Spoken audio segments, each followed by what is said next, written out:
சிவாய நம. திரு நால்வர் போற்றி. இன்னைக்கு நாம வந்து கேதார்நாத்ல ஆரம்பிக்கிற ஆசிரமத்துக்காக இடம் பார்க்கறதுக்காக போயிட்டு இருக்கிறோம். காலையிலேயே கிளம்பணும். அப்புறம் கொஞ்சம் ஆசிரமத்துல வேலை இருந்தது, அது எல்லாத்தையும் முடிச்சுட்டு இப்ப நாம வந்து தேவப்பிரியாக்கு கிட்ட வந்துட்டோம். ஒரு 12 மணிக்கு கிளம்பணும். இவ்வளவு நேரம் வந்து தேவப்பிரியாக்கு கிட்ட வந்திருக்கிறோம். சரி, மதிய சாப்பாடு சாப்பிட்டு கிளம்பலாம் அப்படின்னு சொல்லிட்டோம். அப்படியே இந்த இடத்துல இயற்கை காட்சி அழகா இருக்குது. இன்னையில இருந்து நம்ம இன்னைக்கு சாயங்காலம் வந்து குப்தகாசி போறோம். குப்தகாசி போயிட்டு நாளைக்கு காலையில நம்ம வந்து கேதார்நாத்துக்கு ஆரம்பிக்கிற ஆசிரமம் சீதாப்பூர்ல ஒரு இடம் இருக்கு. அதை பார்த்துட்டு அதன் பிறகு நம்ம வந்து என் ஐயனை வந்து நீண்ட நாள் ஆயிடுச்சு. நீண்ட நாளைக்கு அப்புறம் சுவாமி முக்கியமெட்ல இருக்கிறாரு.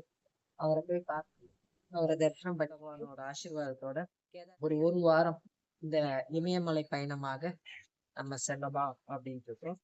இது வந்து இப்போ ரொம்ப நீண்ட நாளுக்கு அப்புறம் இப்போ வந்து 2 வீலர்லயே நம்ம வரோம். பைக்லயே டிராவல். மேல எல்லாம் ஃபுல்லா இன்னும் பனி படர்ந்து இருக்கிறதுனால, இன்னும் சிவராத்திரி இன்னும் வள்ளி இல்லையா, அதனால மேல ஃபுல்லுமே பனி இருக்கு.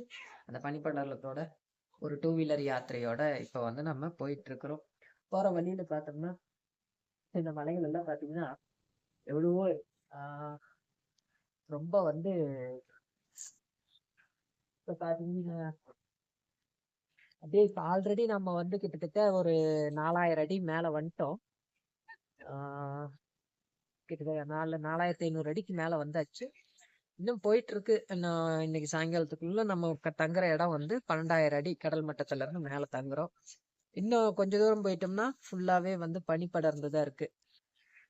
ரொம்ப நாளைக்கு அப்புறம் நம்ம ஆசிரம அன்பர் ஒருத்தர், நம்ம டிரைவர் அவரு நானும் இப்ப போயிட்டு இருக்கோம். ஒரு வாரம் இமயமலை யாத்திரை பயணம்.